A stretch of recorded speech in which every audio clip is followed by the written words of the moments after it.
Welcome everybody. It is yeah, Sunday night.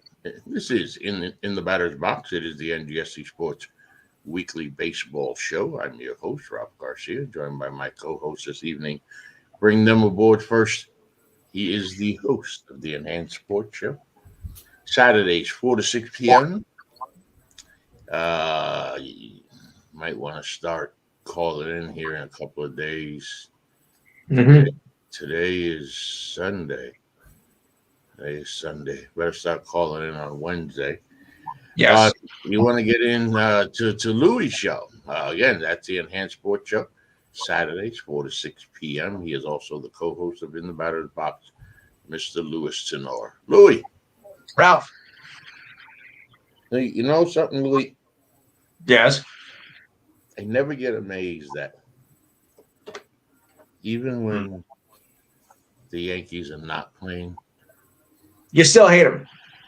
every day, more and more. Yeah, I thought so. Every day, more and more, Louis. Yeah. Of course, he helped me start this thing. We've been talking baseball here for a while now. He's my partner and co-host of In the Batter's Box, Mr. John Doucette. John. Ralph, as always, good to be with you. Hey. It's showtime, not dog time. It's showtime, not dog time. Hey, showtime, not dog time. Please remember the website. It is NGSCSports.com where you catch all of your current content. Log on to NGSC Sports now. Got a lot of stuff happen over the weekend. Today is Sunday the 8th. Jordan Rhea gives us the NBA swing. What went wrong in Miami this offseason? Of course, the Miami Heat have been able to make a couple of NBA finals, despite not being the stacked team in the NBA, and more specifically in the NBA's Eastern Conference. But in light of not getting Damian Lillard, as he, of course, went to Milwaukee, questions are now, what is Miami going to do? Matthew Wilder gives us, can Chicago Bears turn their season around? Short answer is I don't think so. Yeah. I don't think so. No. Boston College gives us late touchdown propels Eagles to 27-24 win at Army. John, big road win for BC. Yeah, with the last 6 quarters, this team has finally decided that they're going to be a ground and pound team. 299 yards of rushing yesterday, 142 from their quarterback, Thomas Castellanos, and then another 111 from Pat Garlow. This team has decided that this is the approach that they're going to take, and it's worked over the last 6 quarters. Yeah, not bad. And UConn football gives us Huskies upend Rice on the road. Big win for the UConn Huskies in Houston. Wow. Over Rice. So you get all that and good more, of course, on NGSCSports.com, where we never stop. We start talking baseball. We start talking the wild card round. The wild card. No longer a game that is played once. Now a series, a best of 3 series. That was held by John. Give me the AL wild card. Well, there's not much to give. I mean, everything was a sweep, unfortunately. And in Tampa Bay, Texas was just a better team. They got deep starting pitching from both Jordan Montgomery and from Nathan Eovaldi, who were able to go 7 innings each, and consequently their bullpen wasn't exposed. Tampa Bay had all sorts of problems dealing with not only that lineup, but in that first game they made 4 errors and just played terrible defensive baseball. It didn't get much better in the second game, and what really ended up being the big story of that particular series is the lack of people that were in the seats. The 19,704 that showed up for Game 1 is the worst attendance ever for a Major League Baseball postseason game. It got a little better on the next day, on Wednesday, but not much better. The fact that they weren't able to put 20,000 people in the ballpark for either game became quite the subject as the week went along, and does bring up the question of whether that new project that apparently has been approved is really a good idea after all. Louis, Yeah. Number one, this is what happens when pitching decides to show up in what Texas did to Tampa. Right. But more importantly, I want to go to where John just went. Louis, there was nobody there. I mean, there was nobody there. Yeah. This is really sad. Again, this team has made the postseason 5 straight seasons, and not even probably half the stadium gets filled up. No wonder they're trying to get out. I mean, what is wrong with this team? And they do so well in the regular season, make the postseason, and yet nobody comes to support them. I just can't put my finger on what. And there's a question, John. What more can the franchise do? It's a winning franchise, and they can't. They had a picture on Facebook. On top was the Game 1 turnout for Tampa and the Game 1 turnout in Baltimore. It was like night and day. It was ridiculous. John, what the hell can the city do? I don't know if there's really anything the city can do. I guess the hope would be with this new project that they find different ways and more ways to get into where the ballpark is located and to get out of where the ballpark is going to be located. It does appear that at the way that it is now, it's just one way in and one way out. But again, I guess the real interesting part to all of this is going to be when we get to the end of January, the WWE is going to run a pay-per-view in that ballpark. I'll guarantee you that 60,000 people show up to watch that pay-per-view. And then the question is going to be, well, if you can put 60,000 people in there to watch a wrestling show, why can't you put 20,000 people in that ballpark to watch a baseball game? Right. It is still mind-boggling how number one, Tampa when you think about it, Tampa and Miami each got a franchise. Yeah. When they have no base. And that they've maintained this long, and it goes to what you were saying, John. It makes you start to wonder about the new project. Yes, the new project is going to be so much more than just a baseball field, but that was embarrassing to see, John. It was embarrassing to see, and I think it's something that Major League Baseball would certainly like to make sure doesn't happen again. And again, you have to hope that when this new project is starting to be constructed, that multiple ways to get in and out of that area become part of the project, because it does appear that for the most part, people that are in and around that area really don't want to be in that area because of apparently how difficult it is to maneuver around. And as you said, Louis, it was quick work. Texas 2-0, Twins 2-0, Diamondback 2-0, Phillies 2-0. I mean, it was a quick work wild card round, Louis. Yeah. The more shocking thing is that the Orioles and the Dodgers lost their opening games yesterday at home. So down their backs are against. We're gonna get there. We're gonna get there. We're gonna get there now, I guess. I think the interesting things about the wild card would be, in Milwaukee's case, the bad base running that took place in Game 1, and the fact that they blew 2 leads in both of those games, a 3-0 lead in Game 1. And then the 2-0 lead in Game 2. The Diamondbacks hit 4 home runs in those 2 games, and they were able to not only outpitch the Milwaukee Brewers, which I thought was real interesting, but more importantly, they just frankly outplayed them in that series. And the Phillies, I think, did what most people thought they were going to do with the Miami Marlins. I don't think that was necessarily a surprise. And I think in the Blue Jay Twins series, again, bad base running by the Blue Jays, their inability to hit with runners in scoring position, those were close games that came down to individual plays in both of those games that provided the Twins with an opportunity to move on. The advantage that the winners ended up having was they got an extra day to prepare for the next round, and so far that has proven to be rather valuable.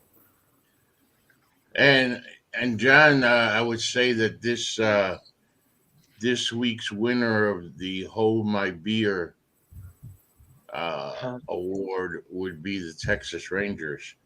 It is the top of the 8th, John, in Baltimore. It is 10-5 Texas. Texas is about to take a 2-0 lead on Baltimore, winning 2 games in Baltimore. Well, again, I mean, today they got the Grayson Rodriguez, and they jumped on him early and often, and then got him out of the game. He couldn't get through the third inning. He couldn't get through the second inning, actually. And the Baltimore bullpen has been unable to really, keep it close enough. The Orioles have had problems getting hits. They've strung some together today, but again, they've been playing uphill basically through these 2 games. It does, I guess, bring into question the fact that you're talking about 300-win teams in the Orioles, the Braves, and the Dodgers that so far in the division round are about to be 0-4. Yeah. Louis, I have a question for you, Louis. It's an important question I ask you all the time. Yes. Louis, who's the only team that can beat the Los Angeles Dodgers? The Dodgers themselves. Yeah, well, last night that wasn't the case. I mean, last night it was the Arizona Diamondbacks. Right. I mean, last night. They jumped on Clayton Kershaw in that first inning. He gave up 5 runs before the first out was ever recorded, and 9 runs in the first 2 innings. The Diamondbacks just came out swinging, and they just jumped on him. And you got to wonder, was that the last time that he walks off that mound at Dodger Stadium? See, we've come to that point now where you got to start wondering: is this it? Is it? And John, it was such a beatdown. Kershaw calling it embarrassing. Yes, of course it was embarrassing, but it was such a commanding beatdown. We watched also Atlanta go down 1-0. We watched Baltimore go down 1-0, about to be 2-0. I mean, what a turn this could be. What's going on? To see these favorites knocked off. Well, you do wonder how the week off has played into this. And there were some interesting decisions that were made. In Baltimore's case, a missed hit run sign in the bottom of the 9th inning that led to that game eventually being decided. As Hicks missed a hit run sign that had Gunnar Henderson thrown out at second base on a stolen base attempt that he wasn't even trying to steal a base on. The Braves just couldn't get it going last night against the Philly pitching staff, and that was again a bit surprising. And then what happened in Los Angeles with the Dodgers, even the Astro game with the Twins. I mean, even though they jumped out to a 5-0 lead, and Justin Verlander was very good through 6 innings, that Astro bullpen almost gave it back in the 7th by giving 4 back home runs. It looked like that was going to turn 2 until Alvarez hit that home run in the bottom of the 7th that restored a 6-4 lead, which they eventually won the game by. But even that game was shaky. Beauty of baseball, Louis. That's why you play the game, huh? Yes. Well, you do wonder if Major League Baseball is going to look into the week off for these teams that don't have to play in the wild card, that win the division and don't have to play there. You do wonder if that is something that once the off season arrives, that becomes something they tinker with, because this is not what they expected, obviously, to have 100-win teams getting beat and getting beat rather soundly by teams that have played at least a couple of extra games and appear to be a bit more prepared to move on than the teams that they're playing.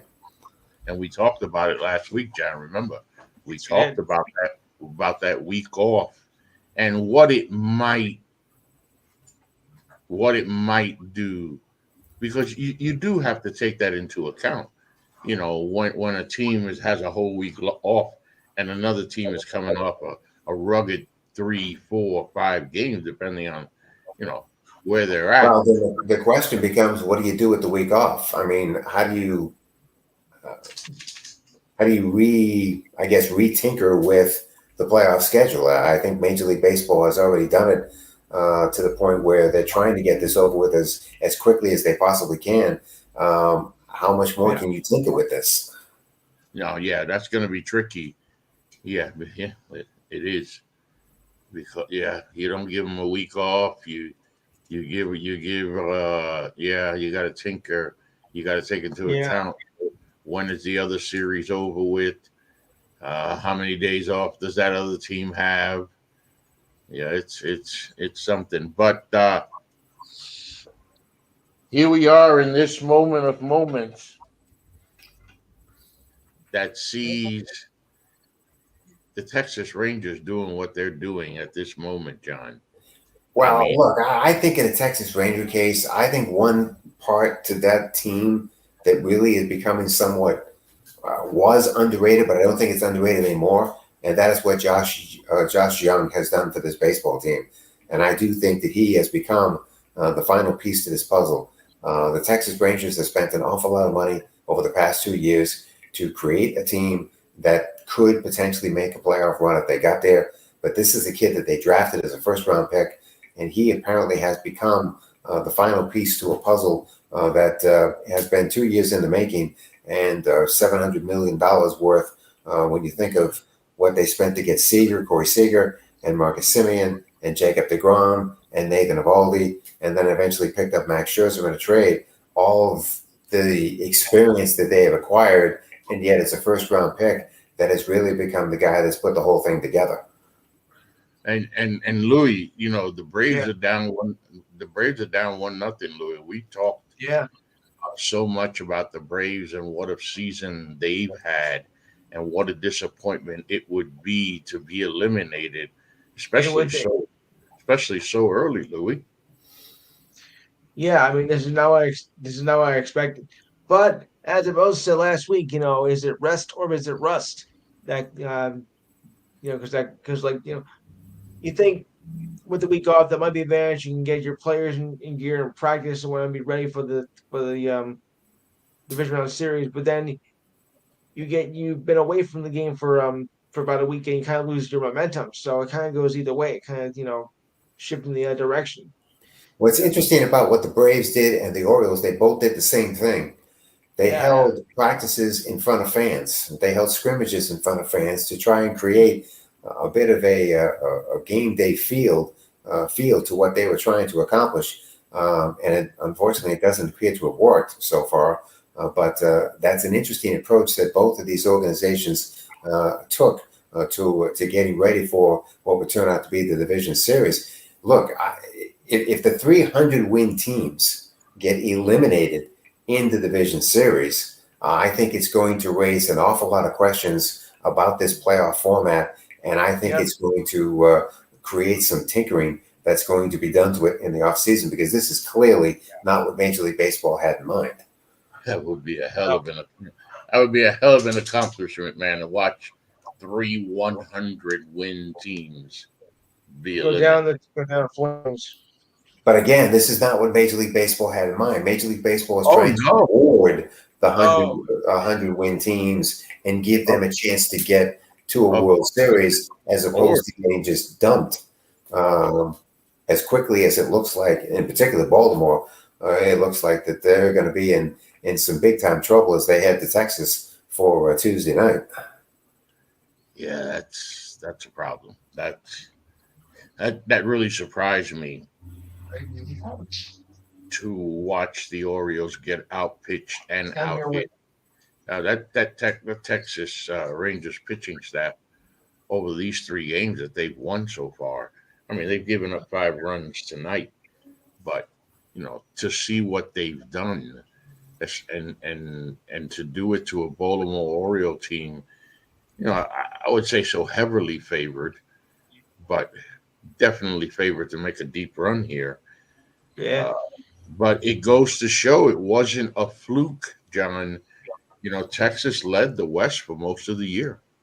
It wasn't. And again, when Young got hurt, that was when that ship started to take on some water. And it looked like that he was going to be lost for at least the rest of the regular season. But he did come back in September. And by doing so, began to plug some of the holes that have been created by him not being in that lineup every day.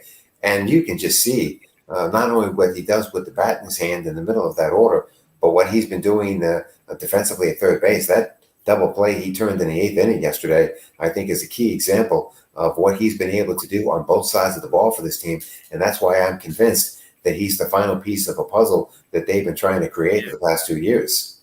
Well, big 3 wins, getting ready to be a big 4 wins. It is the bottom of the 8th. It appears that Baltimore has 2 outs, 2 on and 2 outs.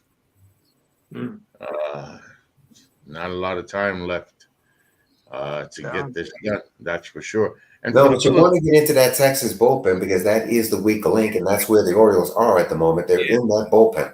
And if they can just get a big hit that can provide them with an opportunity to, create some doubt. At this point, that's really what you're trying to do is create some doubt in the Texas dugout. And so far, they've been unable to do that. Yeah. And for the Philadelphia Phillies, John, big win over the Atlanta Braves. It's a team that they basically had no chance of catching all year long. They come up with the big Game 1 win, John. And Bryce Harper came up with the big hit, which was the home run that really did set the tone for how that night was going to go for them. Look, this is the MO that the Phillies used last year to get to the World Series. They did it the same way. It was through the wild card. They swept the wild card round. They got to the division series. They won that. Then they got to the league championship series and did the same thing. This is the MO that they used last year to get all the way to that World Series. So they understand the landscape that they're in, and they understand what it's going to take to get to where they want to be. And so far, they're off to a good start. But still, the Braves are still a juggernaut, and I'm not willing to suggest that one game is going to be a difference maker here. I think if Atlanta can win tomorrow night, you've got a war on your hands. But still, the Phillies have put themselves in position. They've already done what they needed to do, which was win the one game on the road. They can finish this off at home when it gets there. And I think that's somewhat surprising if it gets to that point. Yeah, pretty big win, Louis. Yeah, pretty big win, Louis, by Philadelphia over Atlanta. Yeah, it surprised me, that's for sure. Yeah, because Atlanta dominated the whole division all year, and Philly was just left in the dust, 18 games behind them, and yet they're shocking the Braves again. And again, the difference from the regular season and the postseason, and that's again one of the big beauties of playoff baseball in this case. It goes to show you teams all year long struggling to beat this team, struggling in this aspect, but we know that, John, athletes turn it up a couple of notches when the postseason comes. Well, there's no difference. There's a difference between playing 162 games and a difference between playing a playoff game. And that has certainly been already on display through at least the wild card round. And now it's spilling into the division round as well. Everything is magnified. Everything can be positive. Get a base runner on it. It becomes a rally right off the bat whenever that runner gets on. One hit can change how a game is being played. One defensive play, one fine pitching performance can do the same thing. There are an awful lot of variables that take place in the playoffs that during the regular season, because of how long it is, you don't take into consideration. Yeah, and in the case of the Diamondbacks, they played good baseball this year. Yeah. Facing this Dodger team that jumped all over the Dodgers. I wonder what kind of effect that could have on the Dodgers, Louis. Yeah, I think it very well could because judging from what we saw last night, and Kershaw was just horrific. That's going to be a big factor right there. I mean, I was not expecting that. I was expecting Kershaw to be on his A game last night. He wasn't at all. It's interesting. An 84 win team is doing this. Yeah. And I think that's, we could be looking at a Diamondback team that's frankly getting hot at the right time. And even if they're not the best team in this entire playoff, and they may not be, still, it does appear that they have become opportunistic at the right time. And they certainly were that in the Milwaukee series, being able to win those 2 games on the road and get that series over with the way that they did, I think has propelled them and put them in a very good spot with regard to their next opponent, which happens to be the Dodgers. I don't think that when you stack this up from top to bottom, you certainly wouldn't put the Diamondbacks anywhere near the top based on their win total for the year, but yet they're certainly playing like a team that won 100 games themselves. Yeah, and Texas gets out of the 8th, out of a little jam in the 8th inning. Top of the 9th in Baltimore, 10-5. Texas. Sure. Texas, of course, looking to take a 2-0 lead. More importantly, win 2 games in Baltimore. Would have thought. That would be absolutely just huge. And no surprise, in Houston and with Houston and Minnesota, what we expected, John, the one game that went the way we expected. Well, I thought the Toronto Blue Jays would give the Twins more of a series than they did.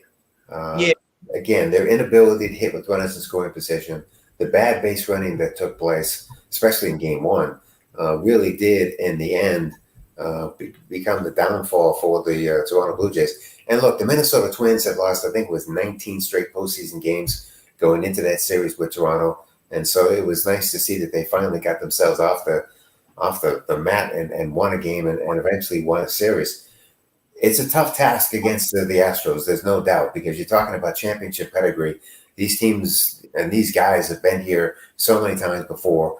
The Astros know what it's all about. And even if that bullpen did leak in that 7th inning, which it did last night, still they were able to cover it up and still win that game based on, again, I think the experience that's involved with this. Justin Verlander was tremendous last night. The 6 innings that he threw, the shutout baseball that he threw out there, that should have been a much easier win for the Astros than it turned out to be. But nevertheless, done. I do expect the Astros to be able to pull it together and pull through that series and play for another league championship series in about 7 days or so. Mm-hmm. Game 2 will get underway in less than 90 minutes in Houston. Minnesota Twins and the Houston Astros. Game 2 of the American League Divisional Series. Tomorrow, the game 2s of the National League Series will go on. We've talked about Phillies, Atlanta, Arizona, and the Dodgers. That's a big start. Look, that's a big start for Bobby Miller for the Dodgers. That is a big start for him. He's got to at least give that team some length tomorrow night so that Dave Roberts doesn't have to run through that bullpen again, even though, as you can see, the schedule has set themselves up where they played last night, have today off, will play again tomorrow, and then move on to the next series. But still, Bobby Miller has got to come through for the Dodgers tomorrow night and give them length, or else they could really be in trouble. Yeah, it's something I was going to say, Louis, that if the Dodgers blow this one tomorrow, go down 2-0 going to Arizona, I'd say that's the beginning of the end. It certainly would be. And Dave Roberts, he'll be out the door. No, he won't be out the door. No, he's not going anywhere. That man's not going anywhere. No, John? Not going anywhere? No. I don't think so. No. Okay. It's always good to wonder. It's always good to wonder. Yeah. Yeah, that it's going to be something. I mean, listen, we've got hellified baseball going on right now. Now, I mean, Texas Houston, an I mean, how interest. about that? An in-state league championship series. That would be very, very interesting. It's very Yeah. rare that that's happened. Yeah, that If would it be. gets to that point. Yeah, and we're talking about a Texas team. Let's see if Texas continue to roll, and if they can, John. Uh, we know that Houston is equipped. We know that Yes. Houston is equipped, but this is what the postseason is about. Teams getting hot, making runs, and right now Texas looks to be on one of those, little burners there, John. Well, not only that, but think of the manager, Bruce Bochy, who has been through this before himself. So he also understands the landscape and has won, I think it's 12 out of his last 13 postseasons series that he's been involved in.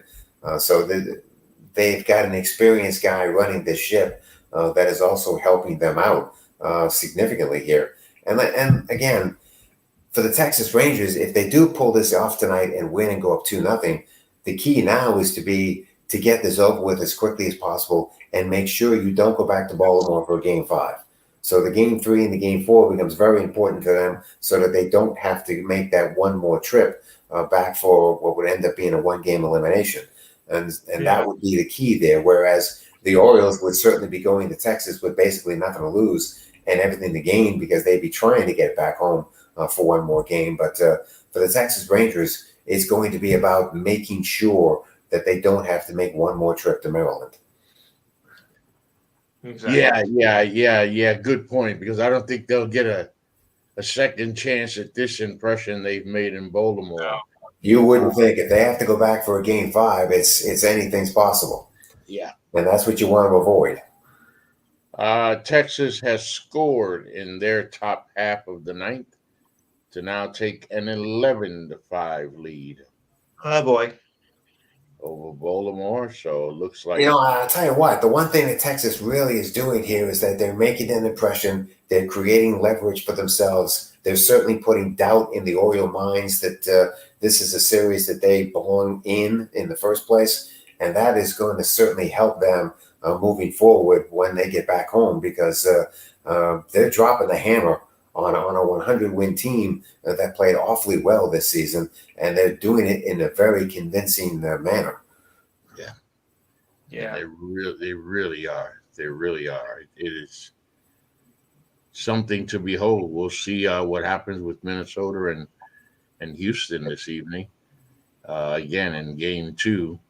Same thing for the Minnesota Twins. I mean, they've got to find a way to win tonight. They've got to find a way to not play that game uphill and give themselves a chance to win. Because if they go back home in an 0-2 hole, I think that series is going to end rather quickly as well. Because the Astros would take the same attitude that the Texas Rangers would be, and that is to make sure that a game 5 never takes place. Yeah, that series, I would say safe to say that it would be over. Pretty much. And this, by the way, again, this is not what Major League Baseball wants, by the way. They don't want these series ending as quickly as they're being shaped up to do. They want this to extend itself out, and so far that's not happening. Yeah, and they certainly don't want a Philadelphia Phillies, Arizona Diamondbacks, NLCS. No. Well, this is where talking about the playoff format. I mean, something I guess is going to have to be tinkered with. I mean, do they want an in-state league championship series in the American League? Maybe not. With Texas and Houston. But again, this is what you have at the moment. And maybe eventually teams that get the week off will eventually figure out how to do it, how to manage it, so that when they get to their next round, they'll be okay with it. But over the last 2-3 years that this format has been in place, the teams that have ended up with the week off have not understood and have not figured out how to handle it or adapt to it, so that when the next round comes up, they're prepared for it. it's something too, boy. It's Yeah. so much comes into play, and it's something obviously that you think about. Being the team with the bye is how. Hey! I'm doing a show. How does that play for the managers? Yeah. Because that has to be taken into consideration right from the start. No, we're not playing for a week. Other teams are playing, but practice, everything has to be done, John, Yeah. with that thought of we have a week off, and how does this play off? And we're seeing right now how it's played out. Well, again, managers have got to figure out you can't allow your team to take the foot off the gas pedal because if you do, this is what potentially can happen. So when you practice and when you run these scrimmage games, how do you create that fine line between putting somebody in peril and getting hurt, but at the same time still getting your work in to make sure that when that first game comes up with the next series that you're ready for it because clearly these teams that got the bye and got into the division round were not necessarily ready for that phase of it. Yeah. We made quick work of this show tonight, guys. Well, unfortunately, quick work was made of the first phase of the playoffs, and again, that's the unfortunate part. The first phase of the playoffs did not have really any drama associated with them. They were, I think, not necessarily one-sided, but it does appear that the better teams won, and that I guess is the unfortunate part to this is that nothing was extended. Of course, with the exception of the Dodgers D-backs, because that was one-sided. Well, for one game, yeah. I mean, we'll see what happens tomorrow. Yeah, that was one game. I didn't expect that. Like I said before, I mean, because we know Kershaw's better than that, but maybe Father Time is trying to tell him something at the same time. That's what I tend to think. That's the opinion that I'm starting to go with here is that maybe he's just hung around a little too long, and it's time for the Dodgers to do what they probably don't want to do, and that's kick him out the door. And also remember the postseason has never been too kind to Clayton Kershaw. No, it hasn't been. But at least in recent memory it has because the Dodgers have been pretty good. Right. But, his basic history is watch Clayton Kershaw fold when it comes to the postseason. So he pretty much lived up to that last night. Well, that was more of getting battered around than it was folding. Yeah. Yeah, he pretty much got beat down. Louis. Mm-hmm. Final thoughts, Louis. Final thoughts. Well, like I said, it hasn't gone as I expected. Orioles going down, the Dodgers going down. I mean, it's just you never know what the postseason is going to give to you. I mean, you're thinking, oh, well, we're at the top of our game this year. We're going to cruise right through and straight go right to the playoffs and get the World Series. Not been the case. You never know what's going to happen with the postseason because there's a big difference between regular season and playoffs. Some people just don't get it, but I do. But the thing is, what can the Dodgers and Braves do to stay alive? Because this is not what I'm expecting. I was thinking maybe one of those teams going to the World Series, like maybe say the Braves and the Orioles, but now like that won't happen. Of course, it's still a play, but still early.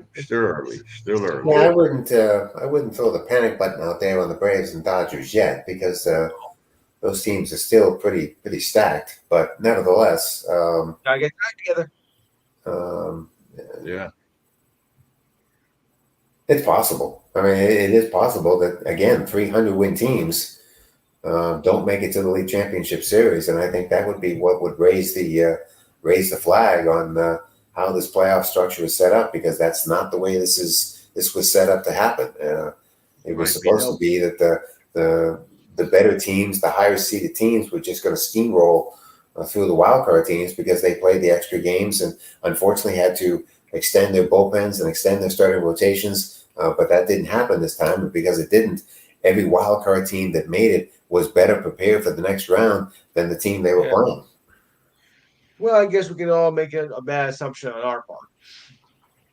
Yeah. Well, I don't know if it's going to be a bad assumption. That's yet to be determined. I mean, let's face it. Next weekend, we could be talking about, again, 300-win teams that don't make it. And what should Major League Baseball do with the playoff format to make sure this doesn't happen again? Yeah. John, final thoughts? Well, Friday night, I got a chance to see the UMass Lowell Riverhawks play some fall ball against Northeastern. They've got 44 guys that are in the program. 15 of them are freshmen. A new era is about to begin over there. And they played what turned out to be 2 6-inning games. That's how they did it with Northeastern. And there were some scouts there to take a look at some Northeastern players that are on the radar as far as the draft is concerned for next summer. Pretty good baseball was played by both teams that have had kids sprinkle through summer collegiate ball and have now come back to play fall ball. It's nice to see fall ball being played because believe it or not, the college baseball season is about 19 weeks away, and these teams, some of these fall ball schedules are going to go right up until the Sunday before Thanksgiving. So even fall ball has extended itself well into November, when in most cases back in the day, by the end of October, fall ball was over with. But now teams are starting to extend it into November because the weather is good enough to allow them to do it, and certainly in certain parts of the country. And that's a good thing. And the other thing is up in Louis' area, NJIT and Morehead State have decided to remodel Yogi Berra Stadium. They're going to put $5.3 million worth into that ballpark to put field turf in there, a storage building in there, extend the dugouts, and to create a pretty good, what looks like Division I ballpark, although Morehead State still plays Division III. But to put a pretty good ballpark together that should be worth going to watch some college baseball in. It's a pretty good partnership put together by two schools at different divisions, along with help from the state of New Jersey, to be able to get that place ready for, in Morehead State's case, their first game next year is going to be February 20th at home. And for NJIT, it's going to be March 12th against Seton Hall. So believe it or not, the college baseball season is not that far away. Not that far away at all. My final thoughts just rest on what surprises we're going to see a week from now. I mean, we see how the wild card went. I mean, I don't think anybody expected 4 sweeps. And to see how this has gone here, I mean, the Orioles, they got one out, first and second, who knows, before we go to bed, a hell of a comeback could have happened. But it is something to see the Orioles down one, see the Dodgers down one, see the Braves down one. Curious to see where this goes. So thank you for joining us. I'll be back tomorrow night with the boys as we give you everything Titans. The NGSC. That didn't go well today. It was a good game. It was a good game. It was a good game that just ended up on the wrong side of the stick, as they say. That's all. Just a couple of plays, missed a couple here and there, but can't complain. Can't complain. You hate to lose, but at least it wasn't a stinker. So we'll be back tomorrow night to talk Tennessee Titans loss today to the Indianapolis Colts. Close 23-16 loss. So just check that out. Remember the website, of course, it is NGSCSports.com, where you catch all of your current content. Please remember, of course, check us out on Facebook at NGSC Sports, Twitter at NGSC Sports, YouTube at NGSC Sports. Make sure to like us on YouTube and hit the subscribe button. And we thank you so much, and we'll see you next week.